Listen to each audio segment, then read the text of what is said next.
RS study में आप सभी का स्वागत है। कक्षा 10वीं एनसीईआरटी गणित में हम अध्याय 5 पढ़ रहे हैं।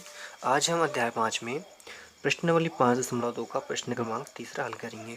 ठीक है, तो प्रश्न क्रमांक 3 है हमारा, निम्नलिखित समांतर श्रेणियों में रिक्त खानों, जिसे हम बॉक्सेस कहते हैं, के पदों को ज्ञात कीजिए। ठीक है, इस प्रश्न के हमें 5 भाग दिए गए हैं और इन 5 भागों में समांतर श्रेणी दी गई है और बीच में कुछ यहाँ पे बॉक्सेस बने हुए तो इनको भरना है। ठीक है, तो चलिए स्टार्ट करते हैं। सबसे पहले हमको पहला दिया है 2 डैश बॉक्स, फिर दिया 26। ठीक है, तो यहाँ पे हम क्या करेंगे, सबसे पहले देखिए यहाँ पे दिया हमें A1 का मान। ठीक है, क्या दिया है, A1 का मान दिया है। इसको हम हल डाल के करते हैं। A1 का मान कितना दिया है, 2 दिया है।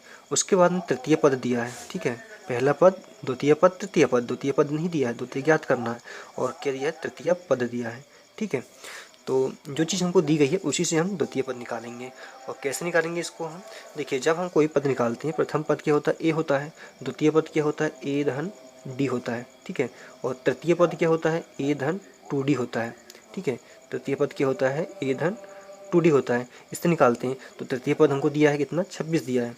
तो हम क्या करेंगे अब, जैसे कि ए धन 2D से हम क्या निकालते हैं, A3 निकालते हैं, और इससे A2 निकालते हैं, और ए से A1 निकालते हैं। तो A3 का मान दिया है तो इसी फार्मूले का उपयोग कर लेते हैं इसमें हम।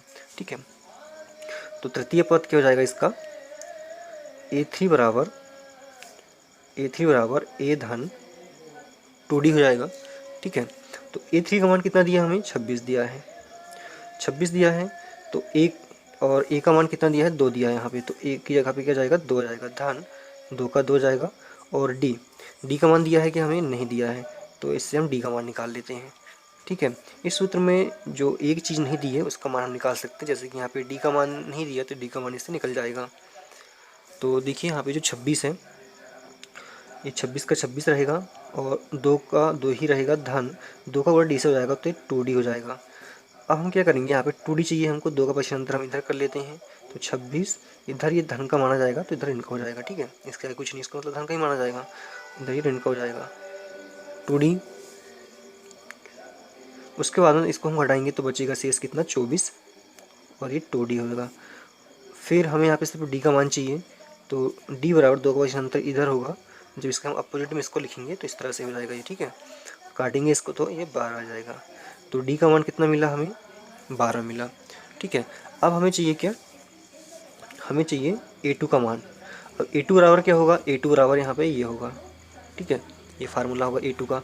तो A2 बराबर, A का मान कितना हमारे पास में, A का मान हमारे पास तो कितना है, यहाँ पे 2 है, तो ये 2 आ जाएगा। धन D का मान कितना है, अभी निकाला हमने यहाँ पे 12, तो ये 12 हो गया। अब दोनों को हम जोड़ देंगे तो कितना हो जाएगा, 14 हो जाएगा। ठीक है, बहुत सिंपल है। तो यहाँ पे क्या भरेंगे हम, 14। द्वितीय पद कितना निकल गया हमारा, यहाँ पे 14 निकल गया। ठीक है, बहुत सरल है। आप सिर्फ इतना ध्यान रखिए कि जो हम प्रथम पद, द्वितीय पद, तृतीय पद, चतुर्थ पद जो बनाते हैं वो किस तरह से बनाते हैं। ठीक है, ए से बनता है प्रथम पद, ए धन डी से बनता है द्वितीय पद, ए धन 2D से बनता है क्या, तृतीय पद। यानी का मतलब यहाँ जो पद रहेगा उससे एक कम यहाँ पे रखना है। ठीक है, चलिए इसका दूसरा भाग देख लेते हैं। अब दूसरा भाग इसका जो है, ना इसमें प्रथम पद दिया है और ना ही इसका तृतीय पद दिया है, सिर्फ द्वितीय और तृतीय पद दिया है। इसी से हम इसका आंसर निकालेंगे। देखिए इसका हमें दिया क्या गया है, इसका हमको दिया गया है द्वितीय और चतुर्थ पद दिया है, तो इसी से हम निकालते हैं हल। दिया है, ये आपको हल नहीं करना है, सिर्फ इसका आंसर निकालने के लिए इसको रफ में हल करना है। ठीक है, दिया है A2 का मान, A2 का मान कितना दिया है, 13, और A3 का मान नहीं दिया, A4 का मान दिया है, मतलब चतुर्थ पद दिया है, 3 दिया है। तो पहले हम A2 से निकालते हैं। तो प्रथम पद के लिए ए आ जाएगा, ए का मान चाहिए। ठीक है, फिर द्वितीय पद के लिए क्या चाहिए हमको, ए धन 2D चाहिए। फिर A3 के लिए क्या चाहिए, ए धन 3D, सॉरी यहाँ पे आएगा D, और ये 2D, और चतुर्थ पद के लिए 3D आ जाएगा। ठीक है, इस तरह से फार्मूले होते हैं, आपको मालूम है। तो हमें क्या दिया यहाँ पे, A2 दिया, A2 मतलब ये वाला फार्मूले का दिया है हमको। ठीक है, तो A2 से ही बनाते हैं हम। A2 बराबर क्या हो जाएगा यहाँ पे, ए धन डी। ठीक है, ए धन डी से ही A2 बनता है। A2 का मान हमको कितना दिया है, 13 दिया है। A2 का मान कितना दिया है, 13 दिया है, बराबर ए का मान हमको नहीं दिया है और ना ही हमको डी का मान दिया है। ठीक है, ना हमको ए का मान दिया है और ना ही हमको डी का मान दिया है। तो इस तरह से इसको पूरा करके हम यहाँ समीकरण 1 कर लेंगे। ठीक है, इसको हम एक समीकरण 1 बना लेंगे। अब हम आते हैं सेकंड स्थिति पे, इस पे आते हैं A4। अब A4 बराबर क्या होता है, ये वाला मान होता है A4 का, ये सूत्र होता है ये। तो ये जाएगा A धन 3D। ठीक है, ए का मान भी नहीं दिया है, 3D का मान भी नहीं दिया है, इसको हम समीकरण नंबर 2 मान लेंगे। अब क्या करेंगे, समीकरण 1 और समीकरण 2 को आपस में घटा देंगे हम। ठीक है, तो समीकरण 1 व 2 को घटाने पर, तो इन दोनों को हम घटा लेते हैं। तो पहला समीकरण लेते हैं ये वाला हम। ठीक है, सॉरी, यहाँ पे A4 की जगह A4 का मान कितना 3 है, तो यहाँ पे 3 आ जाएगा। तो ये वाले पहले लिखेंगे हम, इसको इस तरह से लिख सकते हैं, A धन D को पहले लिख सकते हैं, बराबर में 13 है, तो 13 को हम यहाँ पे लिख सकते हैं। ठीक है, उसी प्रकार यहाँ पे है A धन 3D बराबर 3। अब जो कि इसको हम घटाने हैं, तो यहाँ पे जो चिन्ह है वो परिवर्तित हो जाएंगे। ठीक है, धन की जगह ऋण हो जाएगा और ये ऋण का हो जाएगा। ये अपोजिट चिन्ह वाले कट जाएंगे आपस में, ये भी अपोजिट चिन्ह वाले तो घट जाएंगे। 3 से 1 गया तो 2 बचेगा, डी बड़ी संख्या ऋणात्मक है तो ऋण आ जाएगा यहाँ पे, बराबर ये दोनों भी घटकर यहाँ पे क्या बचेगा, 10 बचेगा। ठीक है, तो यहाँ पे 10 बचेगा। तो जो 2D है 10, तो हमें डी का मान चाहिए, 10/2 हो जाएगा, इधर ये गुणा में इधर भाग में जाएगा, इसका पक्षांतर हम कर लेंगे, ऋण यहाँ पे हो जाएगा, ये कट जाएगा तो क्या मिलेगा, -5। तो डी का मान कितना मिला, -5 मिला हमें। ठीक है, अब हमें यहाँ पे क्या चाहिए, ए का मान चाहिए, क्योंकि प्रथम पद ए से स्टार्ट होता है। तो जब ए से स्टार्ट होता है तो हम क्या करेंगे, इस डी का मान समीकरण 1 में रख देंगे। ठीक है, तो यहाँ पे लिखेंगे डी का मान समीकरण 1 में रखने पर, तो समीकरण 1 में मान रख देते हैं, 13 है पहले, तो 13 जाएगा, बराबर ए का मान हमें ज्ञात करना है और डी का मान हमें यहाँ पे कितना मिला, -5 मिला है, तो ये -5 जाएगा यहाँ पे। ठीक है, तो ये हो जाएगा कितना, 13 बराबर ऋण धन मिल के ऋण और ये 5 हो जाएगा। ठीक है, तो जब हमें ए का मान चाहिए, तो जब इस 5 का पक्षांतर हम इधर करेंगे, तो 13 धन का था और ये ऋण का था, ऋण का जाएगा धन में इधर, तो ए बराबर कितना हो जाएगा, 13 5 18। तो ए का मान कितना मिल गया हमें, 18 मिल गया। तो जो प्रथम पद इसका ये कितना हो जाएगा, यहाँ पे 18 हो जाएगा। अब हमें चाहिए यहाँ पे कौन सा, तृतीय पद चाहिए। ठीक है, अब हमें यहाँ पे प्रथम पद मिल गया है, द्वितीय पद भी है, अब तृतीय पद हमको याद करना है। तो तृतीय पद के लिए फार्मूला क्या होता है, ए धन 2D होता है। ठीक है, ए धन 2D होता है। तो ए का मान कितना है हमारे पास में, ए का मान 18 है, तो ये 18 हमने निकाल लिया, धन 2 का 2 गुणा डी का मान कितना निकाला हमने, -5 निकाला था। ठीक है, तो ये -5 लिख लिया है। अब इसको हल कर लेते हैं, तो 18 धन 2 का गुणा इससे हो जाएगा, तो क्या हो जाएगा, 2 पंचे 10 हो जाएगा। ठीक है, लेकिन ये ऋण का है और ये धन का है, तो यहाँ जो चिन्ह है ये किसका हो जाएगा, ऋण का हो जाएगा। तो टोटल इसको हम क्या लिख सकते हैं, 18 ऋण 10 बराबर कितना हो जाएगा यहाँ पे, 28। ठीक है, तो इसका जो तृतीय पद निकाला हमने वो कितना मिल जाएगा हमें, 28 मिल जाएगा। ठीक है, तो इस तरह से ये हो गया कितना, 28। फिर उसके बाद में अगला आता है इसका तीसरा भाग। सॉरी, यहाँ पे माइनस था, मैंने इसको जोड़ दिया था यहाँ पे, तो यहाँ पे कितना सिर्फ आएगा 8। ठीक है, तो यहाँ पे 28 नहीं, सिर्फ 8 आएगा। अब तीसरा भाग है इसका। तीसरे भाग के लिए हमको यहाँ पे दिया है, क्या दिया है यहाँ पे हमको, ये दिया है हमको ए बराबर, मतलब A1 बराबर 5, और दिया है चतुर्थ भाग A4 दिया है, A4 बराबर 9 सही 1/2, या इसको हम भिन्न अगर तोड़ें इसका, तो 9 का गुणा 2 से हो जाएगा, 9 दूनी 18, 18 में 1 जुड़ जाएगा तो हो जाएगा 19/2। ठीक है, ये हमको दिया है। अब इसके द्वितीय पद और हमें तृतीय पद निकालने हैं। ठीक है, तो द्वितीय और तृतीय पद हम कैसे निकालेंगे, जैसे ऊपर हमने दूसरे सवाल में निकाला था, वैसे यहाँ पे इसको भी निकालना है। ठीक है, तो चलिए जो दिया है उन चीज़ से हम निकालने की यहाँ पे कोशिश करेंगे। तो सबसे पहले हमको यहाँ पे क्या दिया है, पहला पद दिया है। ठीक है, उसके बाद में क्या दिया है, यहाँ पे हमको चतुर्थ पद दिया है। तो यहाँ पे जो हमको चतुर्थ पद दिया है, इसी से हम सवाल को हल करना स्टार्ट करेंगे। ठीक है, जो चतुर्थ पद दिया हमें, तो इससे ही हम सवाल को निकालेंगे। तो चतुर्थ पद क्या होता है, जैसे कि प्रथम पद ए होता है, द्वितीय पद ए धन डी होता है, तृतीय पद ए धन 2d होता है, चतुर्थ पद ए धन 3d होता है। ठीक है, तो इस वाले फार्मूले को यहाँ पे हम यूज़ करेंगे। तो जो A4 है इसके बराबर में क्या होता है, ए धन 3d होता है। तो A4 का मान कितना है, 19/2 है, तो यहाँ पे 19/2 हो जाएगा। ठीक है, ई का मान कितना है, 5 है, तो यहाँ से 5 आ जाएगा। धन यहाँ पे 3 है, 3 आ जाएगा, लेकिन डी का मान हमें नहीं ज्ञात है, तो यहाँ पे डी किया जाएगा। तो इस पूरे समीकरण से हम डी का मान यहाँ से निकाल लेंगे। तो ये हो जाएगा 19/2। 5 का पक्षांतर इधर होगा तो ये ऋण में जाएगा, बराबर 3d।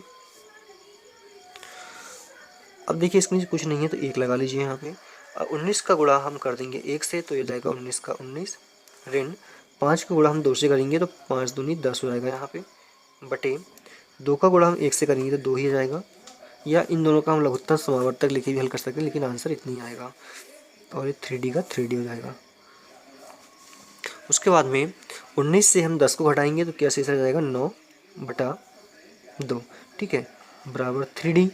अब यहाँ से d का मान चाहिए, 3 का पक्षांतर हम इधर करेंगे तो क्या हो जाएगा यहाँ पे ये, तो ये हो जाएगा d बराबर, अपोजिट में कितना था, 9/2 था। अब 3 इधर किस में है, गुणा में, इधर जाके किस में हो जाएगा, भाग में हो जाएगा। ठीक है, तो यहाँ पे हो जाएगा इसके साथ गुणा में और 9 के साथ भाग में, कट जाएगा यहाँ पे 3 एकम 3, 3 3 के 9, तो क्या बचा, d बराबर हमारे पास बचा 3/2। ठीक है, तो हमने d का मान निकाल लिया है। अब हमें प्रश्न में देखना है कि हमें कौन सा पद चाहिए। तो प्रश्न में हमको यहाँ पे चाहिए क्या, दूसरा पद। ठीक है, तो यहाँ पे आप देख सकते हो तीसरा भाग इसका, यहाँ पे क्या चाहिए, दूसरा पद चाहिए। तो दूसरे पद के लिए फार्मूला क्या होता है, द्वितीय पद के लिए फार्मूला होता है A2 बराबर ए धन डी होता है। ठीक है, तो ए का मान कितना है हमारे पास में, ए का मान हमको प्रश्न में यहाँ पे दिया गया था 5। ठीक है, तो यहाँ से 5 का मान रखेंगे हम, और धन डी का मान कितना है, 3/2 है। ठीक है, इसको हम हल कर लेंगे। 5 के नीचे कुछ नहीं है तो 1 लगाएंगे। इसकी दो विधियाँ, या तो इन दोनों को लघुत्तम ले लीजिए या तो इनका त्रिगुणा करके हल कर लीजिए। तो हम त्रिगुणा करके हल कर लेते हैं। 5 गुणा 2 से करेंगे तो ये हो जाएगा 10, धन 3 का गुणा 1 से करेंगे तो हो जाएगा 3, बटे इस 2 का गुणा 1 से कर लेना है तो ये हो जाएगा 2, बराबर 10 3 हो गया 13, 13/2। ठीक है, तो इसका जो पद आएगा हमारा, जो अगला पद आया है दूसरा पद इसका 13/2 आ जाएगा। ठीक है, तो इसमें हम क्या लिखेंगे, 13/2 लिखेंगे। अब आता तृतीय पद। तो तृतीय पद के लिए फार्मूला क्या होता है, तृतीय पद मतलब A3, इसके लिए फार्मूला होता है ए धन 2d। ठीक है, तो इसमें हम मान रख लेंगे, इसमें मान रख लेंगे। ए का मान कितना है हमारे पास में, ए का मान हमको दिया है यहाँ पे प्रश्न में दिया है 5 दिया है, धन 2 गुणा डी का मान कितना दिया है, डी का मान हमने निकाला है यहाँ पे 3/2 निकाला है, 3/2 यहाँ पे हम लिख लिया है। लेकिन हम देख रहे हैं कि ये गुणा में है तो यहाँ से ये कट जाएगा, तो शेष क्या बचेगा यहाँ पे, 5 धन 3 बचेगा, यहाँ पे बराबर होता है 8। तो इसका जो अगला भाग है, मतलब ये तीसरा पद जो है कितना जाएगा यहाँ पे, 8 आ जाएगा। ठीक है, इस तरह से इसका तीसरा भाग भी कंप्लीट होता है। अब आते हैं इसके चौथे भाग पे। तो जो चौथा भाग है इसका क्या कहता है, चौथा भाग में पहला पद दिया है, दूसरा तीसरा चौथा पाँचवा निकालना है। ठीक है, इसमें कितने 1 2 3 4 पद निकालने हैं। फिर यहाँ पे क्या दे दिया, यहाँ पे अगला पद क्या दे दिया है, छठवां। ठीक है, पहला दूसरा तीसरा चौथा पाँचवा छठवां पद दे दिया है। तो चलिए जो दिया है उसको हम पहले लिख लेते हैं। तो सबसे पहले यहाँ पे दिया है हमको, चौथा करके इसे डाल लेना है, A1 बराबर कितना दिया है, -4, और A6 बराबर दिया है कितना, 6 दिया है। तो जो दिया है उसी से हम अगले पद को निकालेंगे। तो देखिए यहाँ पे हमको क्या छठवां पद दिया है, छठवां पद क्या होगा यहाँ पे, A धन 5D। ठीक है, A धन 5D बराबर क्या होता है, A6 होता है। तो ये फार्मूला यहाँ पे हम यूज़ करेंगे। तो A6 का मान कितना हमारे पास में 6 है। उसके बाद में बराबर, उसके बाद में ये वाला फार्मूला यहाँ पे यूज़ करेंगे हम। ए का मान कितना है, -4 है, ये जाएगा धन का धन, 5 है यहाँ पे तो 5 आ जाएगा। ठीक है, और डी का मान, अब डी का मान हमको मालूम नहीं है तो ये डी का डी ही लिखेंगे। तो इस समीकरण से हम डी का मान यहाँ पे निकालेंगे। ठीक है, इस 4 का पक्षांतर इधर करेंगे हम, तो 6 तो पहले से था और ये 4 धन में हो जाएगा यहाँ पे, बराबर 5D। तो 6 और 4 हो जाएगा 10, बराबर 5D। ठीक है। या इसको हम ऐसा लिख सकते हैं, पहले हम 5D को लिख सकते हैं, उसके बाद में 10 को लिख सकते हैं। हमें चाहिए यहाँ पे D का मान सिर्फ, तो D का मान चाहिए तो 5 का पक्षांतर हम इधर करेंगे तो इधर गुणा में है, अब इधर जाएगा किस में हो जाएगा, भाग में हो जाएगा। तो 5 एकम 5, 5 दूनी के 10, तो D का मान कितना निकला हमारा, 2 निकला। ठीक है। अब हमसे प्रश्न में क्या पूछा है, प्रश्न में हमसे द्वितीय भाग पूछा, मतलब द्वितीय पद पूछा, मतलब A2 का मान पूछा है। ठीक है। तो A2 का मान क्या होगा, A2 का मान क्या होगा, जैसे हम पहले डिस्कस किया, A2 का मान क्या होता है, A प्लस D होता है। ठीक है, A प्लस D होता है। तो A का मान कितना हमारे पास में, -4 प्लस D का मान हमने भी निकाला, यहाँ से 2 निकाला। ठीक है। तो दोनों मिलकर अब क्या हो जाएंगे, दोनों अलग अलग चिन्ह हैं इसलिए घट जाएंगे आपस में, तो 2 आएगा, लेकिन किसका आएगा, ऋण का आएगा। ऋण का क्यों आएगा, क्योंकि बड़ी संख्या के सामने ऋण लगा हुआ है। ठीक है। तो पहला भाग इसका क्या जाएगा,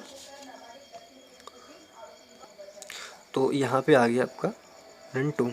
अब इसका तृतीय भाग निकालते हैं। ठीक है, इसका हम तृतीय भाग निकालते हैं, यहीं से निकाल लेते हैं।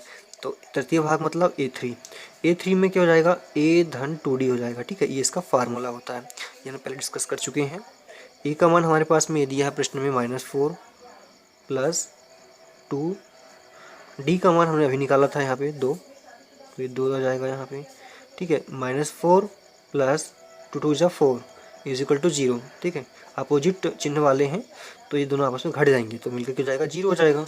तो अगला भाग इसका क्या जाएगा, यहाँ पे 0 हो जाएगा।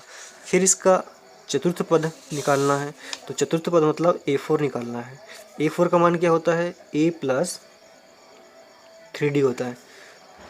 A का मान -4 है, धन 3 का 3, D का मान 2 है, तो -4 धन 3 दूनी 6, तो एक ऋण का एक धन का, दोनों घट जाएंगे आपस में, तो क्या हो जाएगा, यहाँ पे 2 हो जाएगा। तो अगला जो आया इसका मान कितना आया, 2 आया। फिर इसका पांचवा पद, तो इसका जो पांचवा पद है मतलब A5 बराबर क्या होता है, A5 बराबर होता है A प्लस 4D। तो A का मान -4 धन 4 का 4, D का मान 2 इज इक्वल टू -4 प्लस 2, 4 का 200 हो जाएगा, तो ये हो जाएगा 8। दोनों अपोजिट असमान चिन्ह वाली संख्याएं घट जाएंगी आपस में, तो ये बचेगा यहाँ पे सिर्फ 4। ठीक है, तो अगला पद क्या जाएगा, इसका 4 जाएगा। तो इस तरह से हमने इसका चौथा भाग कंप्लीट कर लिया। अब इसका पांचवा भाग कंप्लीट करते हैं। फिर इसका अगला और अंतिम भाग है पांचवा। प्रथम पद नहीं दिया है, द्वितीय दिया है, तृतीय, चतुर्थ, फिर यहाँ पे पांचवा छठवा पद दिया है। ठीक है, तो जो दिया पहले वो लिख लेते हैं। A2 का मान दिया है यहाँ पे 38, और दिया है यहाँ पे A6 का मान। ठीक है, 1 2 3 4 5 छठवा पद, तो ये हो जाएगा ये 22। तो सबसे पहले जो दिया है उसी को हम लिखेंगे। तो पहला दिया A2 का मान कितना होता है, A2 का मान होता है A प्लस D, और A2 का मान कितना दिया है 38। इसको समीकरण 1 बना लीजिए। उसके बाद में A6 का मान क्या होता है, A plus 5D equal A6 का मान दिया -22। इस समीकरण 2 हो गए। ठीक है, यहाँ पे आपको समझ में आ गया होगा उम्मीद करता हूँ, क्योंकि देखिए हमने A के लिए A प्रथम पद, फिर द्वितीय पद के लिए AD, फिर तृतीय पद के लिए 2D, इस तरह से आगे बढ़ते जाता था। ठीक है, तो इसी से हमने यहाँ पे लिया। तो समीकरण 1 और समीकरण 2 को हटा देते हैं, तो यहाँ से हमको D का मान मिल जाएगा। तो यहाँ पे लिखेंगे हम समीकरण 1 से 2 को घटाने पर, तो समीकरण 1 क्या है हमारे पास में, A प्लस D इक्वल 38, और समीकरण 2 है A प्लस 5D इक्वल -22। अब हम देख रहे हैं यहाँ पे कि हमको दोनों को घटाने हैं, इसलिए इनके जो चिन्ह है वो परिवर्तित हो जाएंगे। जो ऋण का है वो धन का हो जाएगा, जो धन का है वो ऋण का हो जाएगा। ठीक है, तो ये सारे चिन्ह कैसे हो जाएंगे, परिवर्तित हो जाएंगे, बदल जाएंगे ये सारे चिन्ह। ठीक है, तो घटाने पर देखते हैं क्या मिलता है। तो हम देख रहे हैं कि ये जो है असमान चिन्ह है, तो ये घट जाएगा। अब यहाँ पे भी असमान चिन्ह है, तो ये भी घट जाएंगे आपस में। तो यहाँ से कितना बचेगा, 4D बचेगा, लेकिन बड़ी संख्या ऋणात्मक है तो यहाँ ऋण आ जाएगा। अब ये दोनों संख्या धनात्मक हो गई, ये चिन्ह का यहाँ पे कोई महत्व है नहीं है, तो दोनों को हम जोड़ेंगे तो कितना मिल जाएगा, 60। तो यहाँ पे क्या मिला, -4D इक्वल 60। तो हमें यहाँ पे चाहिए सिर्फ डी का मान। तो डी बराबर 60/4 का पक्षांतर इधर हो जाएगा, लेकिन यहाँ ऋण है, ऋण का पक्षांतर करेंगे हम तो ऋण ही आ जाएगा। तो 4 एकम 4, 4 एकम 4, यहाँ बच गया 2, 4 पंचे 20, तो ये -15 हो गया। डी का मान कितना मिला? -15 मिला। ठीक है, अब प्रश्न में देखते हैं दोबारा क्या चाहिए हमको। प्रश्न में चाहिए था प्रथम पद हमें। ठीक है, क्या चाहिए था? प्रथम पद चाहिए था। तो अब हम क्या करेंगे, इस डी का मान समीकरण 1 में रहेंगे तो वहाँ से हम ए का मान मिल जाएगा। ठीक है, और ए का मान मतलब प्रथम पद का मान। तो यहाँ पे लिखेंगे डी का मान समीकरण 1 में रखने पर। तो समीकरण 1 क्या है हमारे पास में? समीकरण 1 है हमारे पास ए धन डी बराबर 38। ए का मान हमने निकालना है धन, डी का मान हमने अभी यहाँ पे निकाला -15 और 38 का 38। ए ऋण और धन मिलके हो जाएगा यहाँ पे ऋण 15 बराबर 38। तो हमको चाहिए सिर्फ ए का मान। इस 15 का पक्षांतर हम इधर कर देंगे। 38 ये माइनस का था, इधर जाके ये प्लस का हो जाएगा। दोनों को हम जोड़ देंगे अब। 8 और 5 13, 13 का 3, हासिल का 1, 1 और 3 4 और 1 5, तो 53 हो गया। ए का मान कितना हो गया यहाँ पे? 53 हो गया। ठीक है, तो ए का मान 53 हो गया, तो यहाँ पे हम ए का मान 53 लिख सकते हैं। अब यहाँ पे प्रथम पद हो गया, द्वितीय पद, तृतीय पद का मान निकालते हैं। ठीक है, तो तृतीय पद का मान कैसे निकलता है? तो A3 बराबर होता है हमारा ए धन 2D। ठीक है, तो ए का मान कितना है? ए का मान यहाँ पे 53 है, धन 2 का 2 आ जाएगा, गुणा डी का मान कितना है? डी का मान -15 हमने निकाला अभी यहाँ पे ये, तो ये -15 हो जाएगा। तो पहले यहाँ से यहाँ तक हल कर लेते हैं। तो ये 53 का 53 ही रहेगा, धन 2 का गुणा 15 के साथ होगा तो 15 दूनी 30। ठीक है, ये ऋण हो जाएगा यहाँ पे। ऋण और धन का जब गुणा होगा तो क्या हो जाएगा? ये ऋण हो जाएगा। तो 53 ऋण 30 हो जाएगा यहाँ पे। तो जब दोनों को हम घटाएंगे तो 3 और 0 को जब घटाएंगे तो 3 ही बचेगा, 5 में से 3 गए तो 2, तो कितना जाएगा यहाँ पे? 23 आ जाएगा। ठीक है, तो ये हो गया हमारा तीसरा पद 23। अब निकालते हैं चतुर्थ पद। तो चौथा पद निकालने के लिए क्या फार्मूला लगेगा? A4 बराबर A प्लस 3D। तो ए का मान हमारे पास में कितना है? 53 है, प्लस 3, और डी का मान हमने -15 निकाला था यहाँ पे, तो ये जाएगा 53। पहले तो धन और यहाँ पे ऋण गुणा करते हैं तो ऋण आ जाएगा। 15 का गुणा 3 से करेंगे तो ये हो जाता है 45। अब दोनों को हम घटाएंगे तो कितना बचेगा? 8 बचेगा। ठीक है, तो यहाँ पे आ जाएगा 8 हमारा। तो यहाँ पे 8 आ गया। अब बचता इसका ये वाला पद। ठीक है, पहला दूसरा तीसरा चौथा निकाल लिया, पाँचवा पद इसका निकालना होगा। तो पाँचवा पद क्या हो जाएगा? A5 बराबर A प्लस 4D। ए का मान कितना है? 53 है, धन 4, डी का मान कितना है? -15 है। ठीक है, तो कितना हो जाएगा यहाँ पे? अभी 53 का 53 हो जाएगा, और माइनस प्लस मिलके यहाँ पे माइनस हो जाएगा। 4 का गुणा होगा तो ये हो जाएगा 60, ऋण का 7, तो ये हो जाएगा ऋण का 7। तो इस तरह से हमारा ये सवाल तीसरा कंप्लीट होता है। ठीक है, अगली वीडियो में इसका हम चौथा भाग हल करेंगे। धन्यवाद।